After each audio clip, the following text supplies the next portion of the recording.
What's going on, guys? Glassman here, back again with another episode of Weekly Gaming News. My biggest pick of gaming news for this week is the banning of Faze Jarvis from Fortnite, so I'll start there.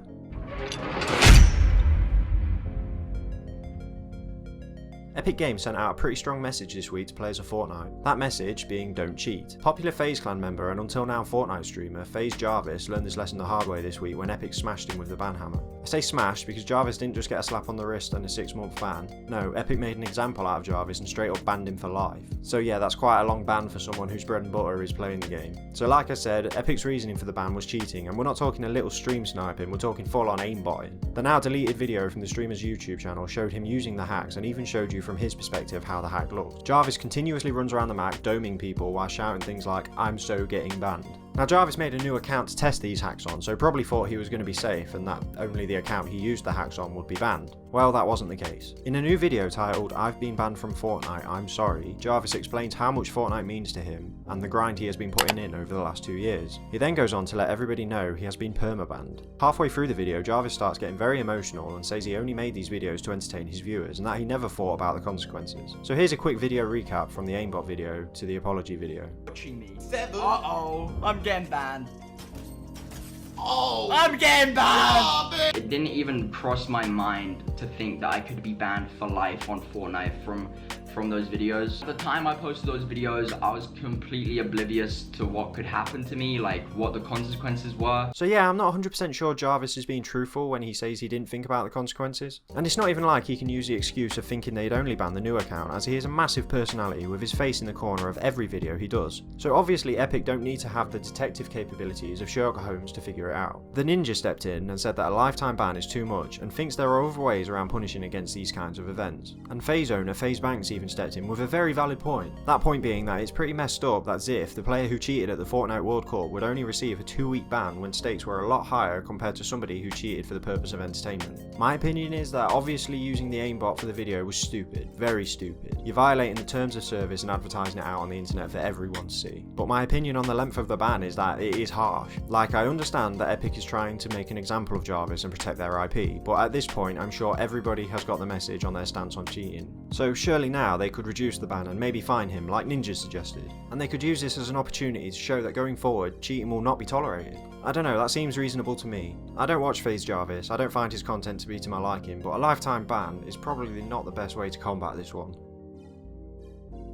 Continuing with streamers, in the wake of Ninja Gothalion and Shroud's departure from the platform, the exodus of Twitch's top streamers continued this week as Jack Courage Dunlop, one of the most popular Fortnite streamers on the site with over 2 million followers, announced that moving forward he too will be changing platforms. This time though, the streamer in question isn't packing up for Mixer but has instead landed a partnership with YouTube. Just like the others, Courage announced the move in a video featuring a couple of other members of his organisation, 100 Thieves. In the video he clears up whether he'll be leaving 100 Thieves or not, and he won't be in case you're wondering. His debut stream hit YouTube on the 5th of November and according to Social Blade he picked up around 60,000 subs from it, pushing his total to 1.91 million. The transition for Courage was undoubtedly a lot easier than all the others who parted ways with Twitch, as he chose to stream on a platform where he already has a fanbase.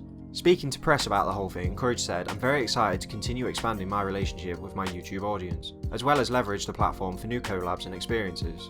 This deal with YouTube allows me to create more content and engage with my fans in real time. I'm very fortunate to do what I do on a daily basis and welcome my fans to join me on the next phase of my journey." Ninja's initial move has definitely created a domino effect for streamers on Twitch, but is there something more to it? Do they know something we don't? At this point, Twitch personalities are jumping ship pretty fast, and Twitch will have to start making moves of its own if it wants to keep ahead in the streaming game.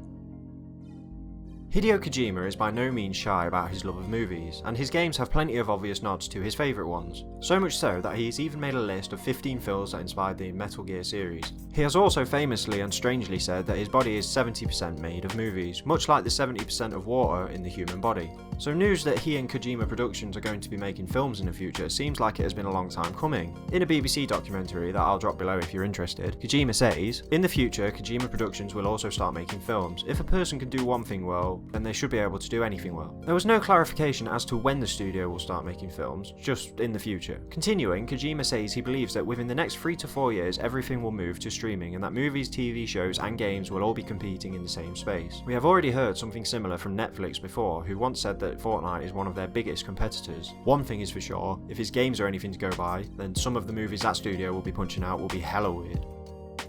Call of Duty Modern Warfare may be out, but publisher Activision and developer Infinity Ward have big plans for this year's release of the COD franchise.